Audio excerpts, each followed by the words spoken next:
get ready to open up for Q&A.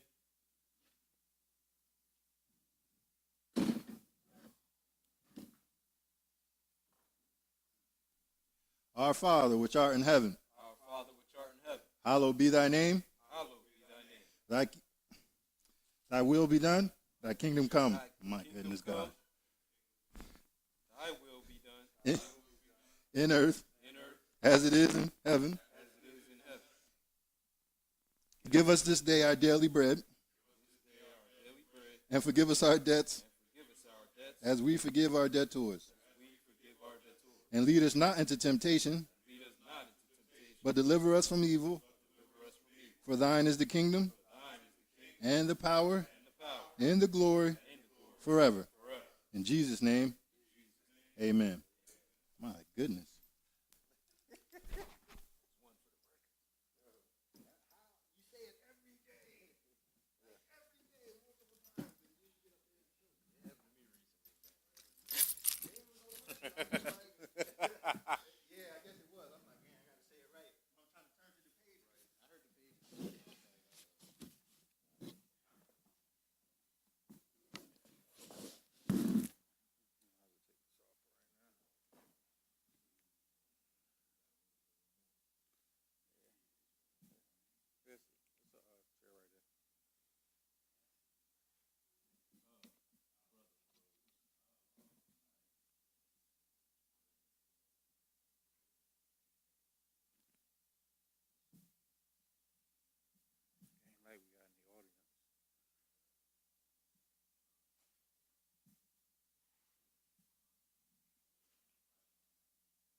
You can do what you want. You can do what you want. I can't. Hold on. You the mic, dude? I don't like the way he laughs.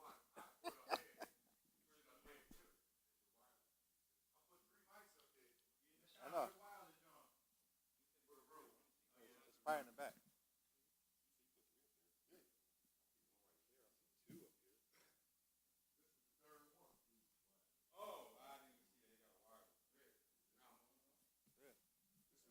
Off. 1 2 1 2. Oh, no, they Gucci.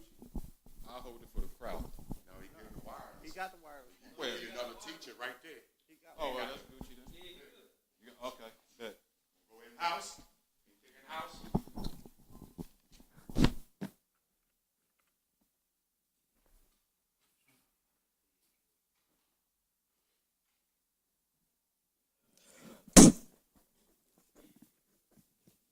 All right, y'all. The floor is open. We got any questions in-house?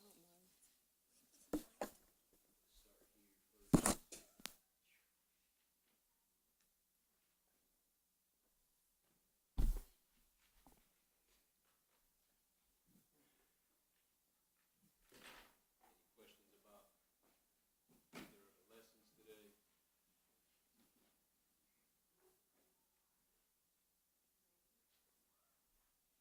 All right. Well, if we ain't got nothing, we can do that homework real quick. Get it. Oh, wait. Yeah, he said he got a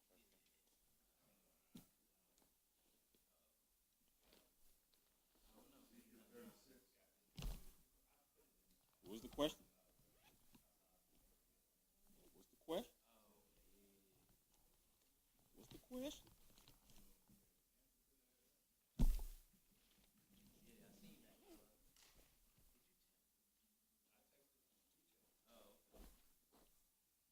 What's name chopping that up earlier? When you were chopping that up earlier?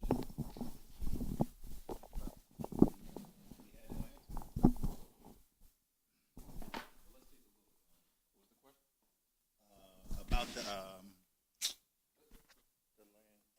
in First Kings, in First Kings 20, those 20 cities that Solomon, gave to Hiram. wasn't that the inheritance of Israel? So I'm like, how did he give the inheritance away? Oh, that's what you asked the other day. Yeah. Oh,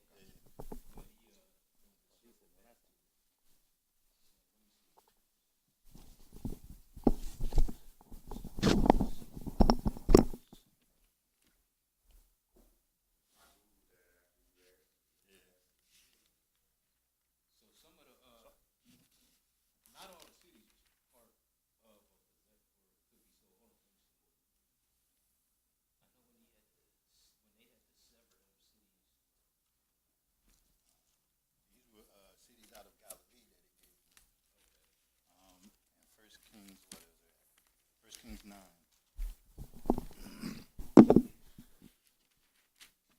And yeah. So I'm thinking like if he gave them to him as in like.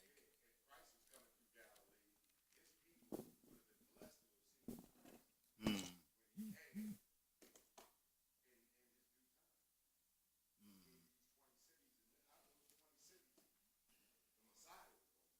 Right. All right. Look at this, and we might have to dig into it. But let's look at Numbers 35. All right.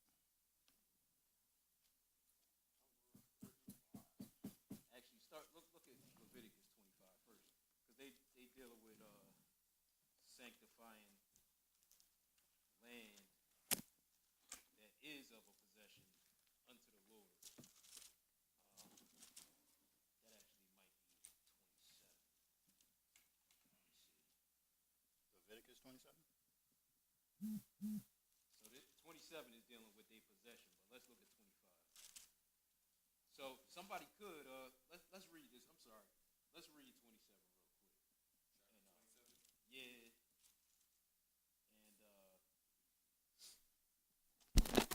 Do you want the whole thing? Or?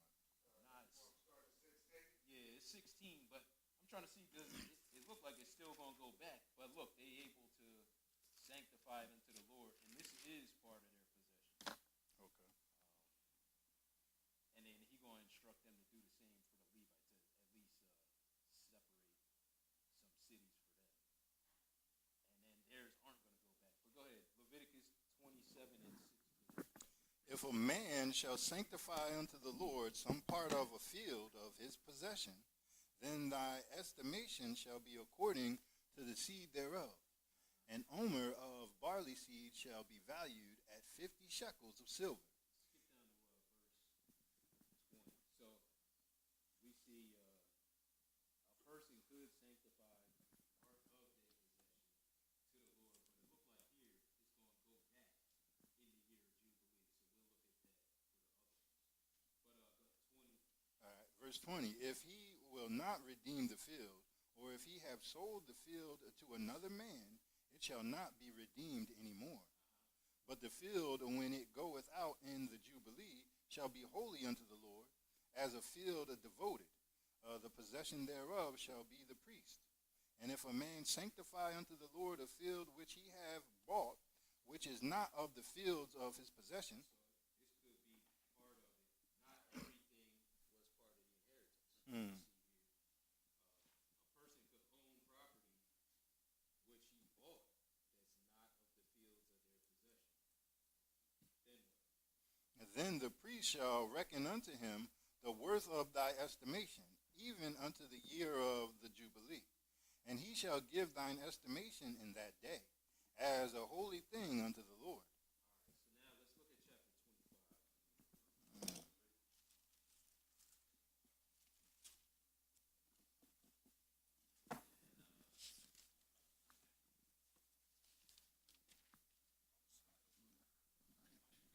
All right, so now let's look at chapter 25.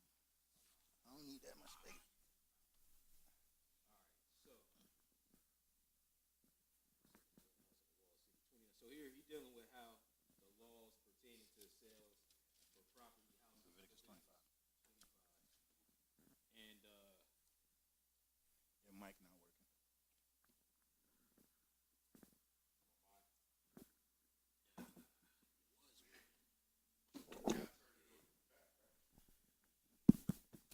it might have came disconnected somewhere. But we have Leviticus chapter 25, and let's look at verse 23. Leviticus 25 and verse 23. Uh-huh. The land shall not be sold forever, Why? for the land is mine. Uh-huh. For ye are strangers and sojourners with me. Go ahead. And in all the land of your possession ye shall grant redemption for the land. Okay, so wherever they have the inheritance, they got to allow for people to redeem the land because they wasn't supposed to sell it forever because it's the Lord's land. Go ahead. And if thy brother be waxen poor, and have sold away some of his possession, and if any of his kin come to redeem it, then shall he redeem that which his brother sold. Uh-huh. And if the man have none to redeem it, and himself be able to redeem it, then let him count the years of the sale thereof, and restore the overplus unto the man to whom he sold it, Uh-huh. that he may return unto him his possession. Okay, so that he may return unto his possession. So it's so he can go back to his inheritance. And that's what these laws are for. But now let's skip that. So we read that that's in all the land of their inheritance they had to grant up a redemption, but that they could sell a part of the possession is not of their a part. They could sell some land that they bought, which was not a part of their possession. It said in chapter 27. Let's skip down to verse 31. 29. 29. Yeah. Says, and if a man sell a dwelling house in a walled city. We might as well just read down into it. I'm sorry. 28. Yeah. All right. What was that? 28. 28. Yeah. But if he be not able to restore it to him. Okay, so now if he can't redeem the land, the person that sell it is nobody of his family that can redeem it, and he himself can't redeem it. Let me see. Go ahead. Then that which is sold shall remain in the hand of him that have bought it until the year of Jubilee. Uh-huh. And in the Jubilee it shall go out, and he shall return unto his possession. All right, so these are the ones that are part of somebody's possession. Every 50 years, it goes out, meaning that now it's free of any debts, and the original owner can return to it. Go ahead. And if a man sell a dwelling house in a walled city. So now we're going to have some laws applying to whether it's a walled city. Go ahead. Then he may redeem it without a whole year after it is sold. Within a whole year after it is sold. Mm-hmm. Within a full year may he redeem it. Okay, so we see his laws on redeeming the land. And there's laws to make sure that the land stays within the inheritance. And they may not have established those yet here, because I think it's a little later when we read about, was it Manasseh that only had daughters? It talk about how somebody in one of the tribes only had daughters. Yeah, you said 35. Is that numbers? Yeah. Right, that's actually where it was going next. Yeah. Yeah. Sons to take it. Yep. So we're gonna look at that next, but we just kind of looking at all the laws to see how some cities may be able to be given away. Because the question was, how did Solomon give Hiram 20 cities for his help in building the temple if they're part of somebody's inheritance, basically, right? Mm-hmm. All right. So go ahead. Where are we at now? 30, I think. Mm-hmm. Yeah, 30. And if it be not redeemed within the space of a full year. So now they got 1 full year to buy the house back, basically, if it's sold in a walled city. But if it's not bought back in a year, go ahead. Then the house that is in the walled city shall be established forever to him that bought it throughout his generations. Mm-hmm. It shall not go out in the Jubilee. Okay, so, properties in walled cities could be sold for it looked like forever. If it wasn't wasn't redeemed in If a it year. wasn't Yeah, redeemed if in it's a not year. redeemed in a year. So we just looking at some ways that cities can be moved, I guess, or given, to others. But go ahead. 31. But the houses of the villages, which have no wall round about them, shall be counted as the fields of the country. They may be redeemed, and they shall go out in Jubilee. Okay, so we see some that could be redeemed, some that's counted as fields of the country, and we're going to see this is where the Levites get theirs. Go ahead. And notwithstanding, the cities of the Levites and the houses of the cities of their possessions may the Levites redeem at any time. And if a man purchase of the Levites, then the house that was sold and the city of his possession shall go out in the year of Jubilee. For the houses of the cities of the Levites are their possession among the children of Israel. So now I wonder, because they didn't have an actual plot that was like sectioned out, but they had the suburbs on the surrounding, the outskirts of the city. I wonder if it was one of those suburbs where these cities come from. 34. Okay, go ahead. But the field of the suburbs of their cities may not be sold, for it is their perpetual possession. So they're supposed to be theirs forever. Yeah, that's perpetual mean. Go ahead. And if thy brother be waxen poor and fallen in decay with thee, then thou shalt relieve him, yea, though he be a stranger or a sojourner, that he may live with thee. All right.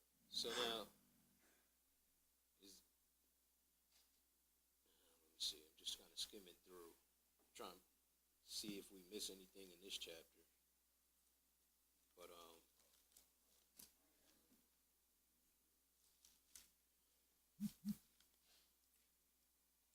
strangers, families that are with you, which they beget. Okay, here we go. What about 45? What you got? No, I was just looking at all the cities. They were all in Galilee. Okay. The 20 cities were in Galilee. So they was all in one location. These cities that was given to Hiram. What's verse 45 say? 25, Leviticus 25 and 45.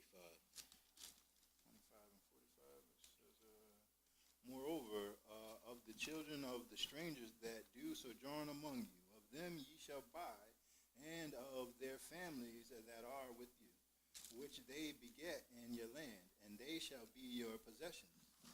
And you shall take them as an inheritance for your children after you, to inherit them for a possession. They shall be your bondmen forever. But over your brethren, the children of Israel, ye shall not rule one over another with vigor. And if... All right. So, I don't know if the answer was somewhere in what we read, but we see it's different laws that apply to it, whether it's a walled city or unwalled, whether it's the Levites' possession, or we see that somebody could buy land that's not of a possession. So not all of the land, it looks like. So I guess we'll have to look at a map and see, is there some lands that's not part of anybody's possession? Yeah. Yeah, he know. No doubt. That's what I think. Yeah. So there was land that wasn't anybody's that could have been given away. That's what we able to establish. Wasn't the Lord with him to be able to let him know what he could give away? Absolutely. Yeah. True indeed. And speaking in that, Numbers 27, 435, Yeah, let's take a look at that. Numbers. Okay. Yeah, we'll start there. Numbers 27 and verse 1. Yeah, we'll look at 27 just to see how this was brought about. Numbers 27? Yeah, Numbers 27 and yeah, and verse 1. I could read somebody. Let me know when you're ready, bro. Ready. Then came the daughters of Zelophehad, the son of Hepher, the son of Gilead, the son of Machir, the son of Manasseh, of the families of Manasseh, the son of Joseph. And these are the names of his daughters: Mahlah, Noah, and Hoglah, and Milcah, and Tirzah. And they stood before Moses and before Eleazar the priest. All right, so now we see one of the tribes, Manasseh, who comes out of Joseph. At a certain point, they only had daughters. Right. So prior to this, they could marry any tribe. Somebody from Manasseh could have married somebody from Benjamin, the tribe of Benjamin, or from Judah. But after they had this issue, they're going to make a judgment to keep the inheritance within the tribe. Mm-hmm. So now he only got daughters, and it said they stood before Moses and Eleazar the priest. Go ahead, pick it up at verse 3. Our fathers died in the wilderness, and he was not in the company of them that gathered themselves together against the Lord in the company of Korah, but died in his own sin, and had no sons. So they explaining how their father died with no sons. Yeah, that's funny. They pointed to Was the big difference. Yo, he made such a bad name, Korah. They had to make sure people know, hey, he wasn't part of them. God says separate from them, man. Right, he sure did. Man, swallowed up everything. Mm-hmm. But go ahead. Verse 4. Why should the name of our father be done away from among his family? Because he hath no son? Give unto us, therefore, possession among the brethren of our father. And Moses brought their cause before the Lord. And the Lord spake unto Moses, saying, the daughters of Zelophehad speak right. Thou shalt surely give them a possession of an inheritance among their father's brethren. And thou shalt cause the inheritance of their father to pass unto them. Okay, so God commanded that they give his daughters an inheritance among their brethren. Mm-hmm.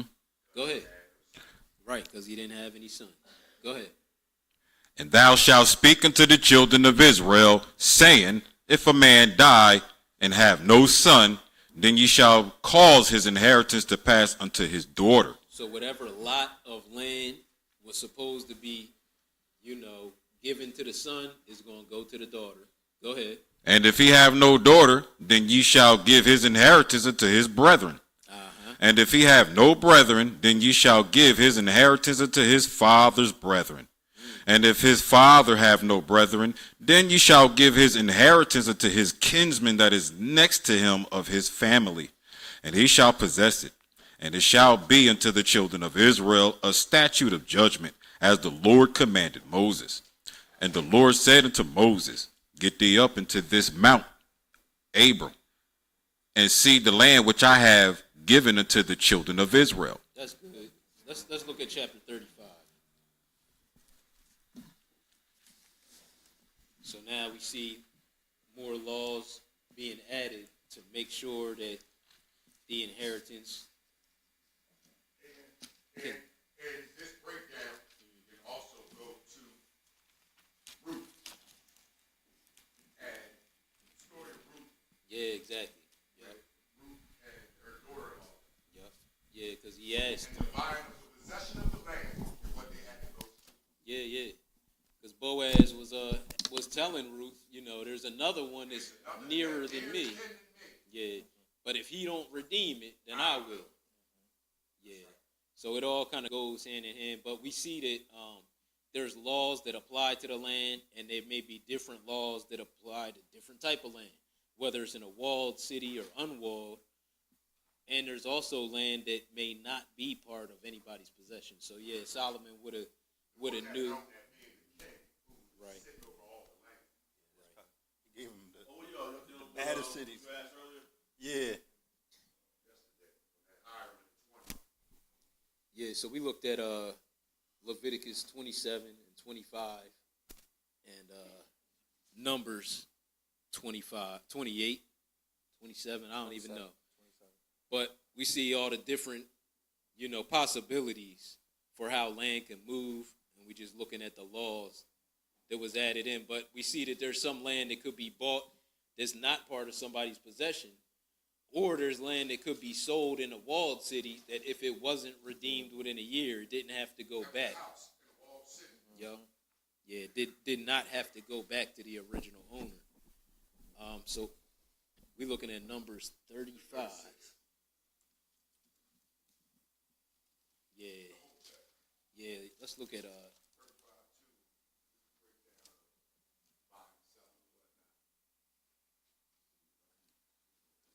we had to start up probably around 2. Go ahead. We had Numbers 35 and verse 2. Or you could read one. Let's see who's talking. And the Lord spake unto Moses in the plains of Moab by Jordan near Jericho, saying, Command the children of Israel that they give unto the Levites of the inheritance of their possession cities to dwell in. And ye shall give also unto the Levites suburbs for the cities round about them. And the city shall they have to dwell in, and the suburbs of them shall be for their cattle, and for their goods, and for all their beasts. Now he gonna give them some metrics, to know where this stuff start and end. Because again, Levi didn't have a specific plot of land that was dedicated to him. Go ahead, because they had to be in all the tribes set up there. So if there's any controversy or whatever, people can first go to the Levites that's within their gates to see if they can handle the matter. Go ahead. So he said, what verse? Verse 4, And the suburbs of the city, which ye shall give unto the Levites, shall reach from the wall of the city and outward 1,000 cubits round about. So he give them the exact measurements. Go ahead. And ye shall measure from without the city on the east side 2,000 cubits, and on the south side 2,000 cubits, and on the west side 2,000 cubits, and on the north side 2,000 cubits. And the city shall be in the midst. This shall be to them the suburbs of the city. Okay, so this land obviously wasn't given to anybody. So now he instructing them. Well, let's see. He do say at verse 2 to give unto the Levites of the inheritance of their possession. But it don't look like this land, we had to see it on a map, like it was anybody's land. But I can't say for sure, because he telling them exactly where the land start, where it end, and he like this. Yeah. The Levites of Right. your land, some portion and a measure. And it's on the outskirts, though. So I don't know if this is their land or not, but he is telling them to give the Levites of this land and showing them where it start and stop. Go ahead, skip down to verse. What verse you at? Yeah, I guess so. Verse 6. At 8. And among the cities which ye shall give unto the Levites, there shall be 6 cities for refuge, which ye shall appoint for the manslayer, that he may flee thither. And to them ye shall add 42 cities. Okay, so now we know they had these cities set up for when someone killed somebody unintentionally, and they didn't have any issues in the past, that the slayer could flee to this city and not be killed by the avenger of blood. Somebody in the person's family might seek to kill the person, even though it was a mistake. So they could flee to this city and dwell there, these cities that they're going to set up. And he said to appoint 6 cities for refuge for the manslayer, that he might flee there. And look how many other cities. He said, to them ye shall add 42 cities. So that's 48 cities. Go ahead. So all the cities which ye shall give to the Levites shall be 48 cities. Them shall ye give with their suburbs. And they given these cities with the suburbs attached to them. Yep. So this is a lot of land. 2,000 cubits each direction. Yeah, that's a good amount of land. Go ahead. And the cities which ye shall give shall be of the possession of the children of Israel. From them that have many ye shall give many, but from them that have few ye shall give few. Every one shall give of his cities unto the Levites according to his inheritance which he inherited. And the Lord spake unto Moses, saying, Speak unto the children of Israel, and say unto them, When ye be come over Jordan into the land of Canaan, then shall you appoint your cities to be cities of refuge for you, that the slayer may flee thither, which killeth any person at unawares. All right. So now, where did he actually give them the cities? Who? Solomon? In 1 Kings 9. Let's take a look there. So you had already looked up where they. Let's say it. That this is, he's speaking to the other tribes here. Okay. That was to the Levites. That was to the tribes to give to the Levites. Right. This is to the tribes for the cities of refuge. Where you at, Dave? Where you said. Oh, okay. All right, peace, bro. Yeah, 1 Kings 9.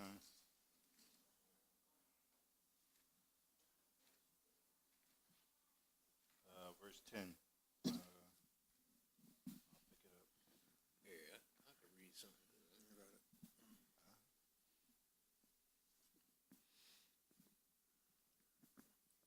First Well, Kings go 9 and verse 10. And it came to pass at the end of the 20th year, when Solomon had built the two houses, the house of the Lord and the king's house. Now Hiram, the king of Tyrus, had furnished Solomon with cedar trees and fir trees, and with gold according to all his desires. Okay, so Israel had the money at this time. They didn't have the lumberjacks. They didn't have the trees. They needed to build the temple and I guess the king's house. So he hired Hiram. And what did he give him? Wherever you was at. That then the king Solomon gave Hiram 20 cities in the land of Galilee. And Hiram came out from Tyre to see the cities which Solomon had given him, and they pleased him not. And he said, What cities are these which thou hast given me, my brother? And he called them the cities of Calba unto this day. And Hiram sent to the king 60 talents of gold. Okay, so he said they good for nothing, they say in the notes. Yeah, that's what it means. Good for nothing. Good for nothing or worthless. Yeah, cabal. You gotta have a vision, man. You don't see it. They tell you in Joshua 19 where this city was, this cabal city. Well, they already told you there's Galilee, but Oh, okay. So now I don't know if we can determine, if that's part of the anybody's inheritance by looking at it on the map.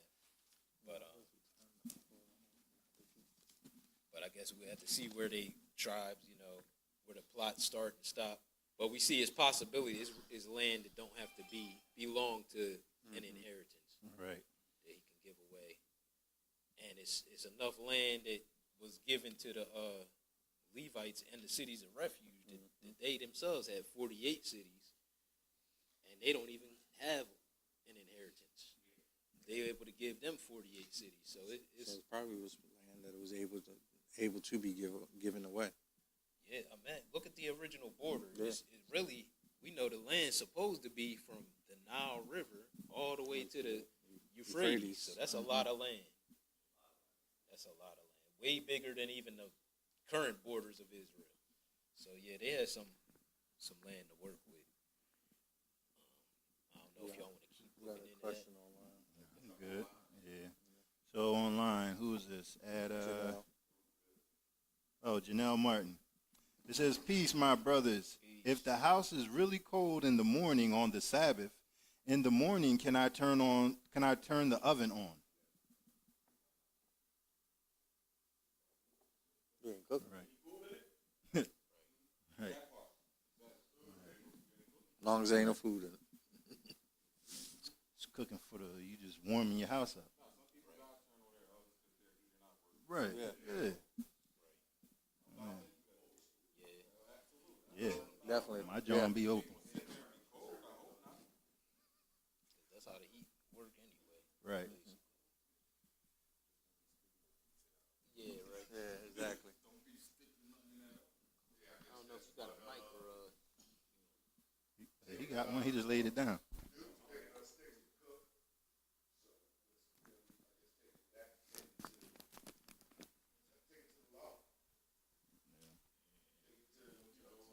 Walking in the wilderness, said on the 6th day, see twice as much. That's talking cooking. right. You got 16. Yeah, it's right around there. Yeah, I said it's right around 15, ain't it? Or is it 16? So, I mean, we live in the Northeast. If we had water heaters in the house, we'd be all frozen dead. Right. So we got something kindled in the house to keep us warm. Your house cold, it ain't cooking nothing. Turn it up. Yeah, it's 16. Yeah.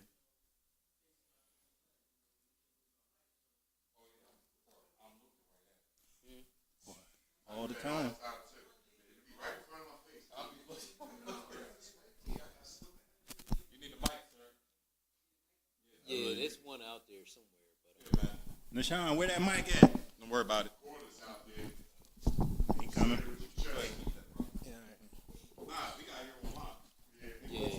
No, I heard about the heater, about the stove being open, because the heat may not work to leave the stove on. You bet, and you said just not cook anything in there. I agree with that, but the way I'm looking at it is, eventually we're gonna have to fight against sin, to blood. So what's one day in the cold? What's 24 hours? What's 24 hours of you just not turning nothing on? You know what I mean? So somebody live in Alaska or Maine. They live in Maine and it's 10 degrees below. They should freeze. All right. What's preparation day for then? Preparation day. Like the Lord, I'm just saying the Lord give us enough time to prep for certain things. So like.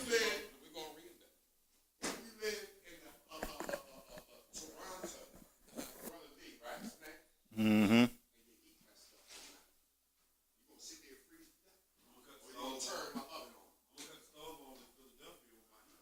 Right. I'm gonna turn that stove on. I'm not cooking. I always cut the stove on. I'm not cooking. Because you be freezing. You're gonna freeze to death. The book says God is the Lord of the Sabbath. I'm gonna say this though.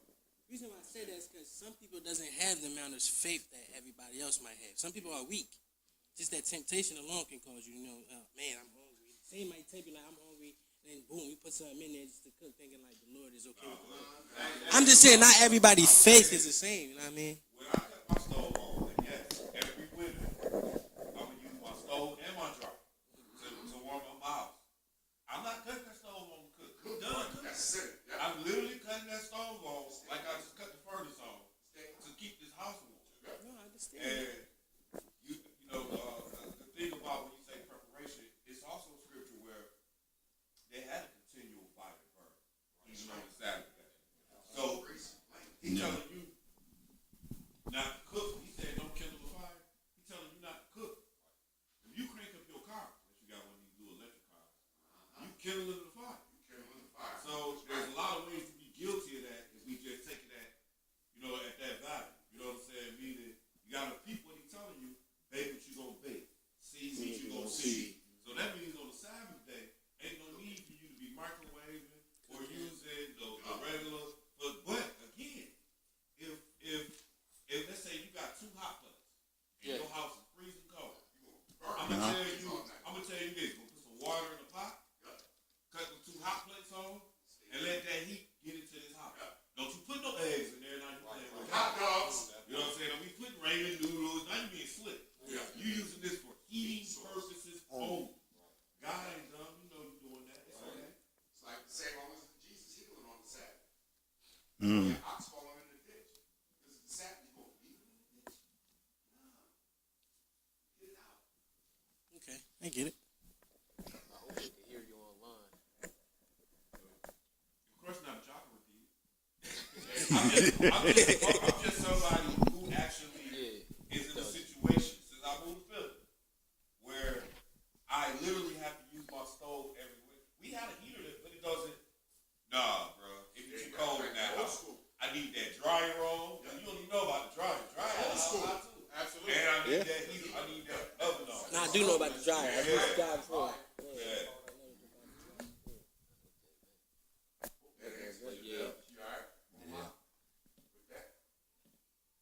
right, hopefully you can hear all that. Yeah. Like I said, they got a fire burning continually. Like you can read that, like I'm down to read books, but I'm just saying logic. I'm not touching my stove to cook. I'm done cooking. I've been rushing to cook. But at the end of the day, shoot, man, if we don't cut that stove off, man, somebody might not wake up in the morning. It might be that cold. Somebody might not wake up in the morning. So you know what I'm saying? Like that's a part of my heating system. Just like when I go downstairs to the furnace, guess what? There's a flame in that furnace. Yep. So that same flame that's heating him, it's the same flame that's heating that other. You know what I'm saying? And your water. Your hot water heater's on too.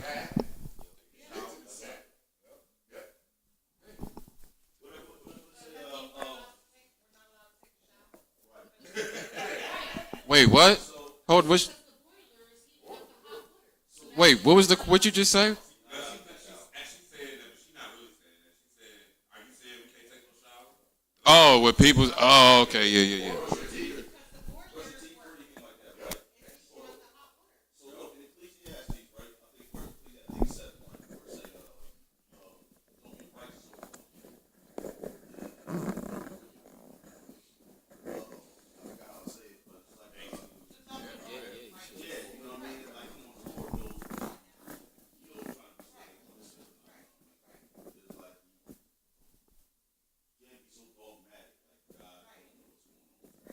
I'm praying to Jesus standing in front of the oven. Like this. You know what I'm saying? Like, Lord, please help me get warm. We cold. Ecclesiastes 7:16.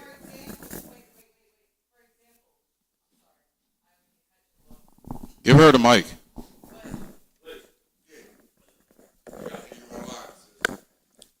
Like God knew my house was freezing when it was below freezing temperatures. My boiler don't come on, so it doesn't heat my house. So I had to turn my stove on and my oven on that Sunday morning, that Sabbath, to get my boiler to kick on because my pipes in the ceiling freeze. So I mean, he knows. You know what I'm saying? Once you know to do better, you do better. Right. So before, none of us knew right and wrong until we found the Lord. The Lord called us out. So once you know to do better, you can't cook. You got to do A, B, and C. You do A, B, and C. Right. But the house is cold. Turn on the oven. Right. Turn on the dryer. Right. Don't sit there and freeze. Right. Like I got that Ecclesiastes 7:16. I got it. Be not righteous over much, neither make thyself over wise. Shouldest thou destroy thyself? Neither be thou. Be not over much wicked, neither be thou foolish. Why shouldest thou die before thy time? It is good that thou shouldest take hold of this. Yea, also from this withdraw not thine hand. For he that feareth God shall come forth of them all.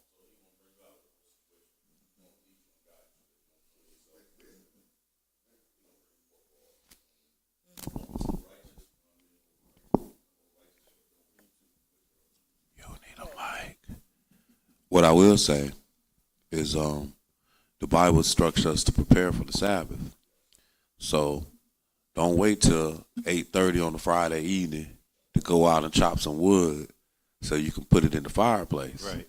Because now you about as guilty as my man in the book of, what is it, Numbers 15? Yep. Right. Like, so, we know, we fully aware what's going on in our homes. So make sure we still preparing for the Sabbath.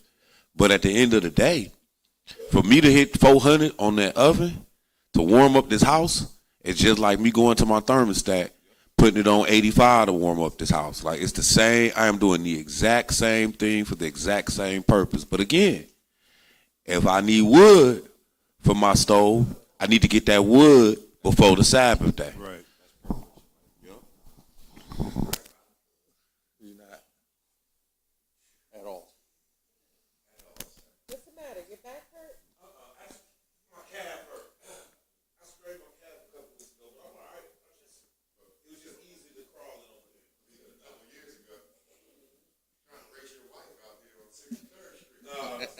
We're not doing that ever again. Ever again. I'm tired from that. Oh, that's crazy.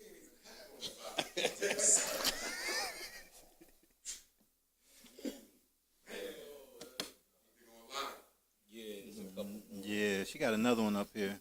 got one Yeah, for- Chris. Why doesn't Joseph have land with the 12 tribes? That's what we was talking about. That's a great question. Let's look back at Genesis 48.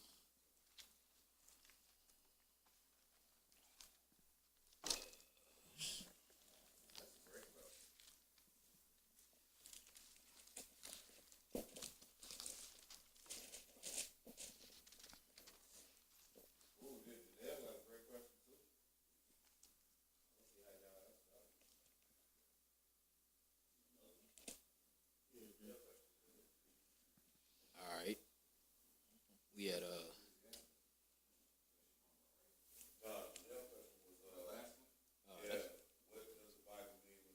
it's better to go to the house of mourning. Yeah, chapter 5. Right. Just explain them both. But where we at? 48 and verse 9, 8, 9. Genesis. 48. Yes, sir.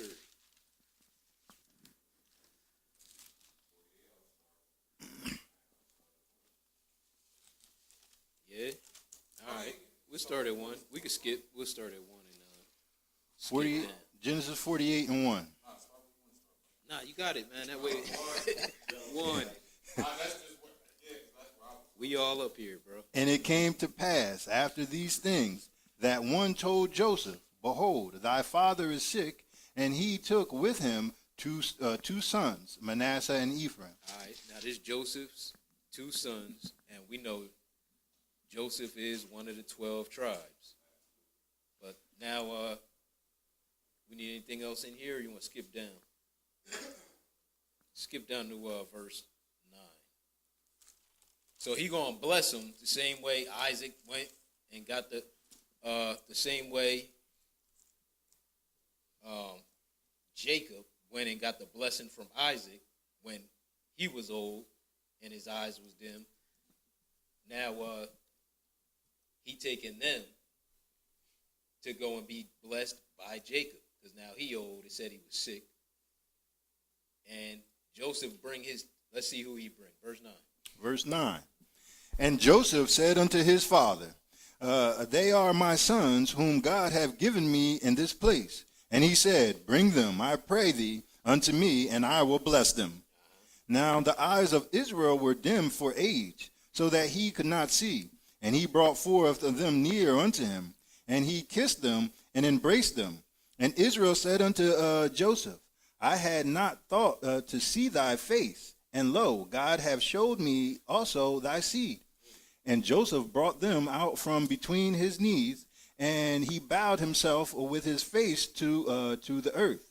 And Joseph took them both, Ephraim in his right hand, toward Israel's left hand, and Manasseh in his left hand toward Israel's right hand, and brought them near unto him. And Israel stretched out his right hand, and laid it upon Ephraim's head, who was the younger, and his left hand upon Manasseh's head, guiding his hands wittily, for Manasseh was the firstborn. And he blessed Joseph and said, God before whom my fathers Abraham and Isaac did walk, the God which fed me all my life long unto this day, the angel which redeemed me from all evil, bless the lads, and let my name be named on them. Okay, and so now he passing this blessing on to Joseph's 2 children. And what verse was that? I'm at 16. All right. Go ahead. He said, let my name be named on them. Go ahead. It's the angel. And, wait. and yeah, you're right. And the name of my fathers Abraham and Isaac, and let them now grow into a multitude in the midst of the earth. And when Joseph saw that his father laid his right hand upon the head of Ephraim, it displeased him. And he held up his father's hand to remove it from Ephraim's head unto Manasseh's head. And Joseph said unto his father, Not so, my father, for this is the firstborn. So we know the firstborn supposed to get the birthright, basically a double portion. But now he got his hands, the right hand on, I guess, the secondborn. And now, so Joseph like, hey, nah, he the firstborn, but hey, Jacob knew exactly what he was doing. What did he say? Verse 19. And his father refused and said, I know it, my son, I know it. He also shall become a people, and he also shall be great.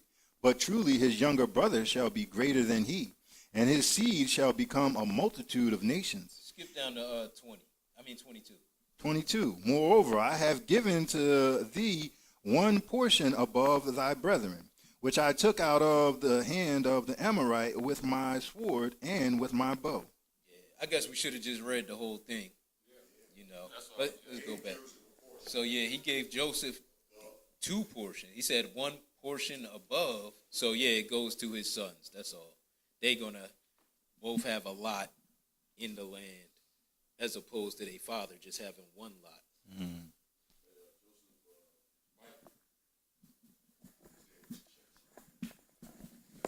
Joseph, because Reuben sinned too. Also, the firstborn rights passed on to him, and the Lord was just performing that. So when Joseph get that other lot, his two children, they got two lots. So you can see it when you look at the map. You're going to see Joseph's territory. It says Ephraim and Manasseh. You know what I mean? So that's Joseph right there.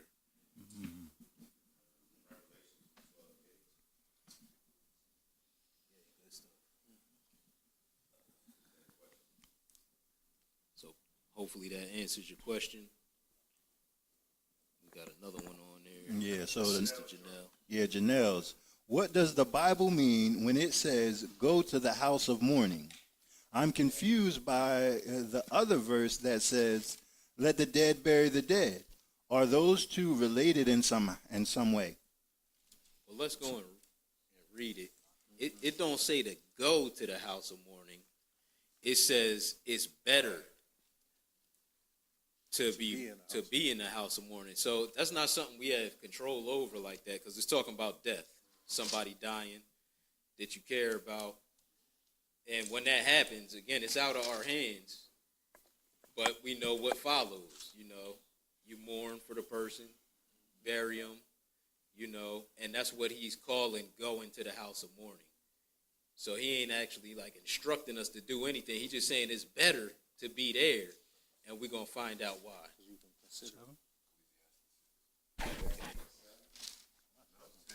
6? I thought it was in 7. And I'm in 5. So that's probably why I don't see it. Okay. Hey, y'all was there. I was still looking at chapter 5. Yeah. I got it.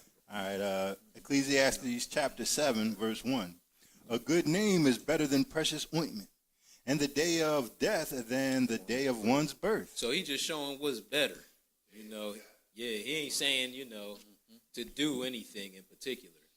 But we know, it talk about how the end of a matter is better than the beginning, right? Right. Go ahead.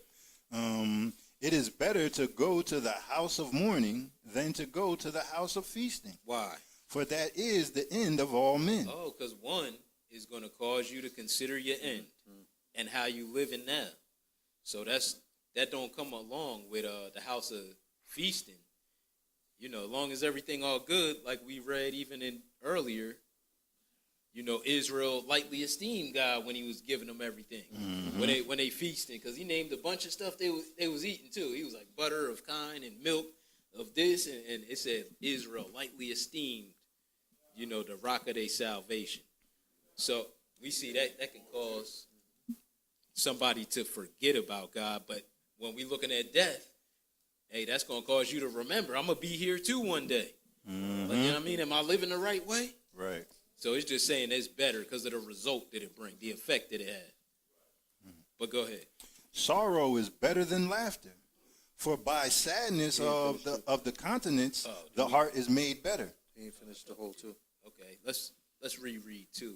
Oh, 2 again. It is better to go to the house of mourning than to go to the house of feasting, for that is the end of all men. And the living will lay it to his heart. Right. Hey, the living going to That's the consider. point. Yep. That's the point right there. Mm-hmm. Yes. Right. When you talk to people more in funerals, they more laying it to their heart because their loved one is dead. But if you trying to talk to someone that's in a feast, they ain't worried about it. Yeah, they partying up. They not worried about that Absolutely. at all.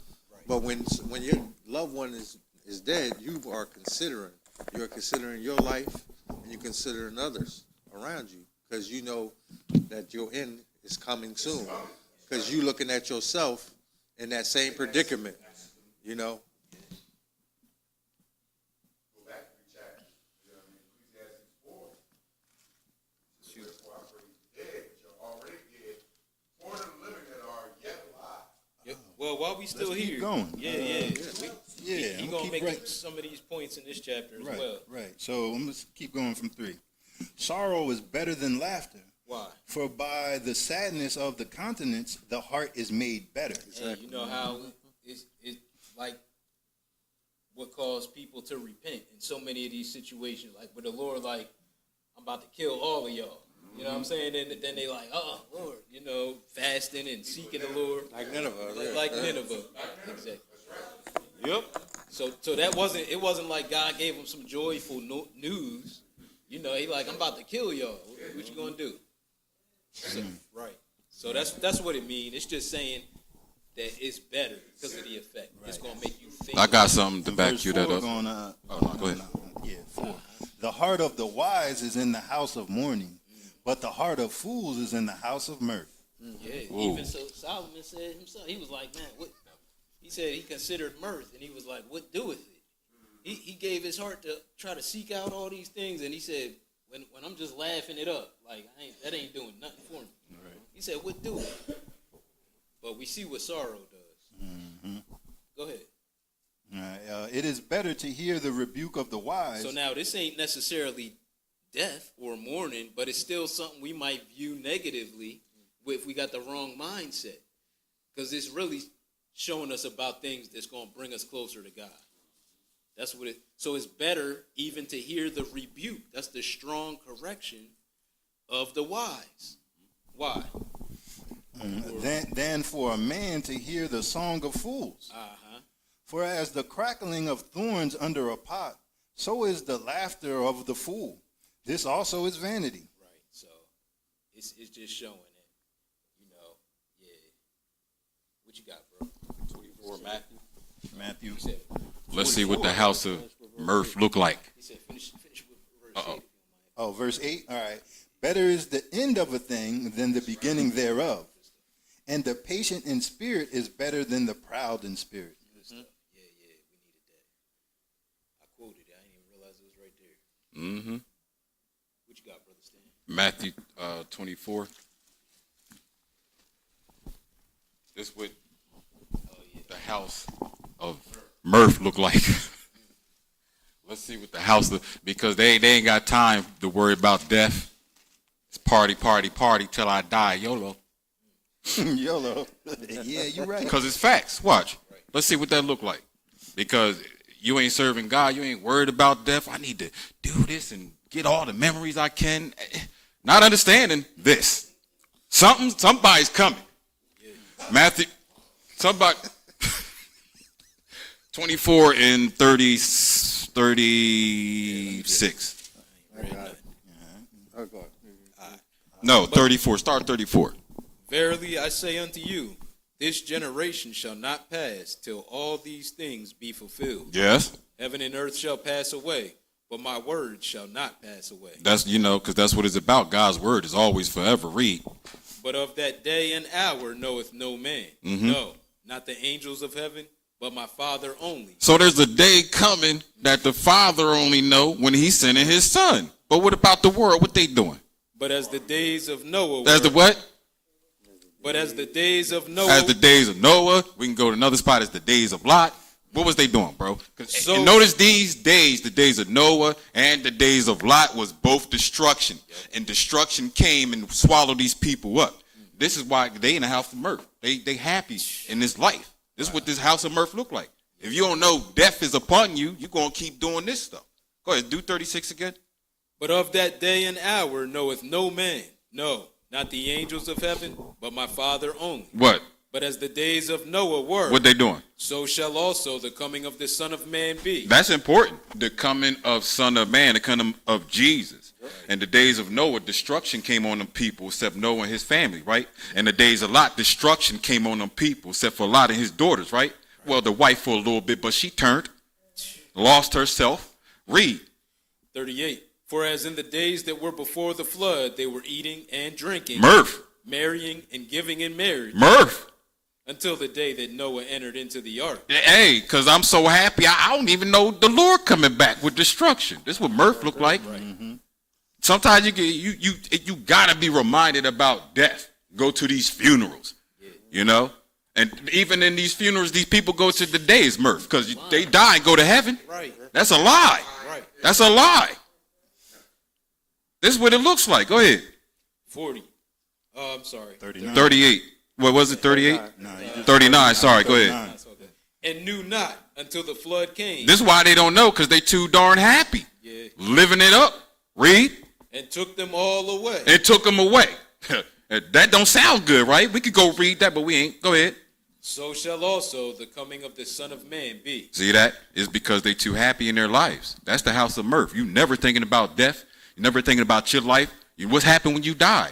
God's coming back to judge. You ain't thinking about none of that. You worried about marrying, partying, drinking, all that stuff matters. Your life, building things up, making money, whatever the case may be. But has nothing to do with God. Your life has to be happy every day. Every day. Never even think about death. And then if somebody do die in your family close to you, they done died and went to heaven. That's a lie. So you still in the house of mirth. It's a lie. It is. So that's all I'm going to put on there. I ain't going to put no more on that. Good stuff. Very much. Praise the Lord. So, but then she says, I'm confused by the other verse talking about the New Testament that says, let the dead bury the dead. This does not connect what we just read, sis. Are those two related in some way? No. He said, let the dead bury the dead. He's talking about spiritually dead folks that don't know God. Let's look at it. How can the dead bury the dead? Bury the dead. So let's go read it. Yeah, Well, Matthew y'all 8. got it. I'm one of y'all got it, right? Matthew 8. Y'all want, I'll take it, but y'all got it. Nah. What? She said, thank you. I understand both questions answered. Love you, brothers. Be safe. Get home in Jesus' mighty name. Well, you answered it. Second question, but she get it. Hey, praise the Lord, sis. Absolutely. Praise God. Absolutely. Praise God. Y'all want to read it? 'Cause I don't think we got it. Bury other physically dead people is impossible. I got one. You need one? Sister Deborah. Brother Ira.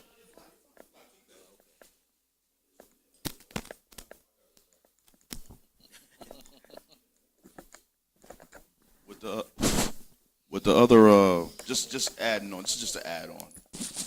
I actually said this morning when you go to Isaiah 5 as far as people not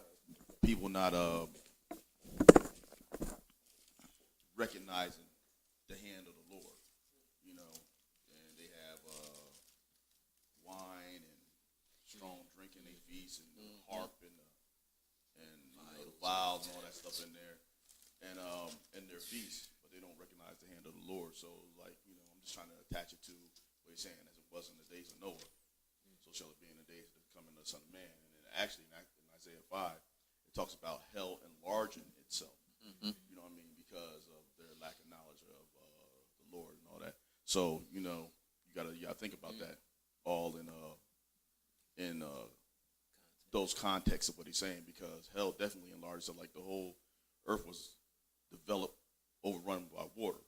So billions of people died. You know what I'm saying? And hell being the grave, what he's talking about, is definitely enlarged itself during Noah's time. So now when you fast forward it and you go and look at what's going to happen when the Lord the second time, you know, it's because of lack of knowledge. Not that the knowledge ain't here, but it's like, you know, it was a famine in the land and people don't care. Yeah. Why don't we read that? Isaiah 5. 'Cause he talk about mirth descending down into it too. Yeah, Into yeah, hell. actually it does, Yeah, doesn't it? yeah. Just look at Isaiah 5 and pick it up at verse 11. Yeah. Isaiah 5, verse 11. Woe unto them that rise up early in the morning, that they may follow strong drink, and that continue until night, till wine inflame them. And the harp, and the viol, the tabret, and pipe, and wine are in their feast. But they regard not the work of the Lord, neither consider the operation of his hands. Therefore my people are gone into captivity, because they have no knowledge. Yeah. And their honorable men are famished, Right. and the multitude dried up with thirst. Therefore hell have enlarged herself, and opened her mouth without measure. Right. And their glory, and their multitude, and their pomp, and he that rejoiceth shall descend into it. Yeah, see, like Brother Chris saying right there, man, like, y'all all laughing, you know, laugh now, cry later, you know. You know, you might want to consider. So, like I said, when you go to the house of mourning, it's like, yeah, that could be me up there. You know what I'm saying? If you have any type of sense, you're going to start to consider, unless you just up in there like, oh, well, you know, I know after this I'm going to get ready to eat. You know, the repast, or we going to be drinking or something like that. Like, say they still not even considering. You know what I'm saying? So, yeah, you got to think about it. That's all I wanted to say. I got one more. Psalm 90. Because just like Ira said, it's the teachers about death and everything, right? And the whole purpose, we'll just do 90, Psalm 90, and start at verse 9. 9 to 12. Because that's what it's teaching us, you know, being a house of mourning. Right here. This is what he's exactly teaching us. I got it. For all our days are passed away in thy wrath. And whose wrath? The Lord's. Read. We spend our years as a tale that is told. Yeah, but see, we don't even think about death if we always happy every day, vacationing all the time. Ain't nothing wrong with vacations, but you ain't thinking about God. Go ahead. The days of our years are 60 years and 10. Yes. And if by reason of strength, they be 80 years. So you get 70, and if reason by strength, you get 80. Read. Yet is their strength, labor, and sorrow. Go ahead. For it is soon cut off. Is what? Soon cut off. What else? And we fly away. Okay. What are you talking about? Read. Who knoweth the power of thine anger? Uh-huh. Even according to thy fear, so is thy wrath. So they can't know the power of God's anger or according to his fear, because they don't fear God nor seek God. No, neither know he has wrath coming. So what he's telling us, though. So teach us to number our days. That's what we got to do. When you in the house of mourning, ain't you numbering your days as well? That could, like Ira said, that could be me up there. You know, go ahead. That we may apply our hearts unto wisdom. That's the part. So we can apply our heart to wisdom. What wisdom? God's wisdom. You know, so we can't do that if we always partying all the time. People partying so much, you're breaking the Sabbath. You're breaking a lot of stuff that God said don't break.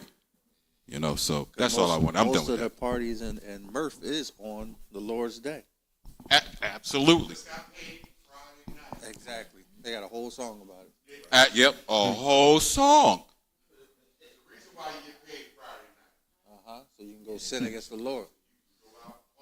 Well, you better check the status of when people die the most. What day? You'll find. Hey, Sabbath. The most deaths is caused on the Sabbath day. Yep. Google even tell you that. But nobody's asking the question, why? Well, why is people dying on the Sabbath day? Maybe because you're breaking what God said and he told you not to be doing this and you doing this. Now I'm going to shoot up the club. I told you not to do this. This is my day. You out there shaking it up. This is my day. Okay, I got you. You're going to be shaking all right. Shaking right to the hospital. That's all you in the house of birth, you're not thinking about God. You just not. You're not. You always happy and looking for happiness. Like you're supposed to be mourning, you're supposed to cry. Because we're on God's time. Time is on us, our bodies. We're going to go someday and receive new bodies. So before we do that, the Lord come back and judge us, we got to get our mind right. The only way to get it right is to know the truth. Death is right there. You're next. You just don't know you're dead. Just like Final Destination, huh? Just like the movie Final Destination. You're next. Right. You don't know when. Well, YOLO, as they say. I just heard that on the way here. I was like, wait a minute. You know how the commercials be popping up on some of the music you play. Something. YOLO. I was like, oh wow. I ain't even listen to the commercial like that, but yeah, you only live once. No, Satan lying to you. This whole world is based on lies. Yeah. This whole world is based on happiness and vanity. That's what we read in Ecclesiastes. I'm done with that. You know what? Just laying back off that with this real quick, because you said we on God's time. Let's look at Luke 6 real quick and see something Jesus said. Yeah, Luke chapter 6. And it just kind of show this same point we've been reiterating. 6 and we'll start at 24. 6 and 24. But woe unto you that are rich, for ye have received your consolation. Okay, so this could go along with partying and mirth and all of those things that cause people to forget about God. But he said, woe unto you. Go ahead. Woe unto you that are full, Why? for ye shall hunger. Oh, see, partying, feasting, it talked about in that Ecclesiastes, going to the house of feasting. So they ain't hungry. But he's saying, woe unto you. Why? Woe unto you that laugh now. Oh, even those that laugh now. That's, that go along with partying, marrying, giving in marriage, all them things, but not preparing. Go ahead. For ye shall mourn and weep. Oh, he said, woe unto, and you basically said this, laugh now, cry later, right? Hey, the Bible said it first. Right. Oh, yeah, okay. Somebody said it, but go ahead. Woe unto you when all men shall speak well of you, for so did their fathers to the false prophets. So when you serve God, you're going to have to go through some things. Right. You're going to have to endure some things. Mm. We ain't got nothing else online. Nope. Oh, yeah, I seen that piece. Peace. Bro, Dre, good to hear from you. Where? Oh, there you go, right there. I see him. Anybody else got a question? Is there a question in the house? All right, well, y'all know what time it is. 6:15. Read the phone word. Yeah, I meant, if it ain't no question. Y'all ready? All right. Anything in the room? All right. Yeah, I don't want to mess up on the opening again. Nah, I know it. Of course I know it by now. I say it every day. You do. Cuz I got to wait for y'all to repeat it back. He stumbled a little bit earlier. He Yeah, stumbled. I was Oh, is it a question? Oh.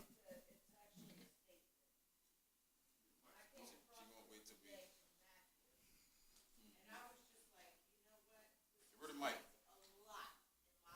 Let's put this down. Carried me through heavy waters, and I say that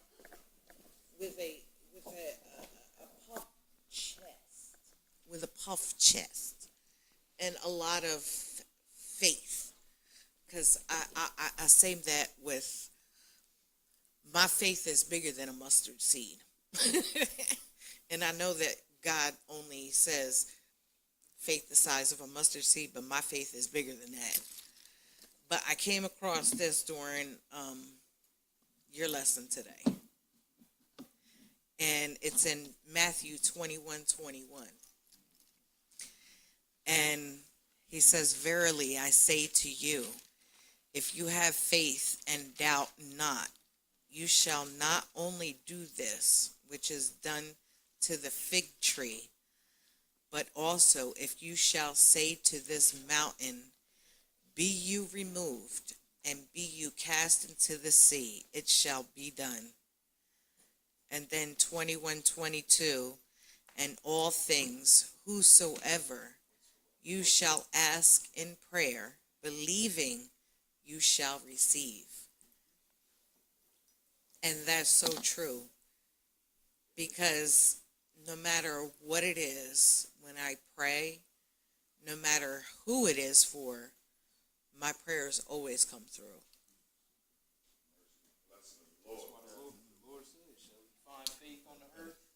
Coming to you. He asking that to say, I answer prayers so that I'm going to find some. Yeah. It'd be like that. Otherwise, it wouldn't be people that believe. Yeah.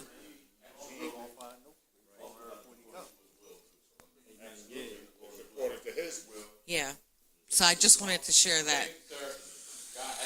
You know. All right. Our Father which art in heaven, hallowed be thy name. Thy kingdom come. Thy will be done in earth. As it is in heaven. Give us this day our daily bread. And forgive us our debts. As we forgive our debtors. And lead us not into temptation. But deliver us from evil. For thine is the kingdom. And the power. And the glory. Forever. In Jesus' name. Amen.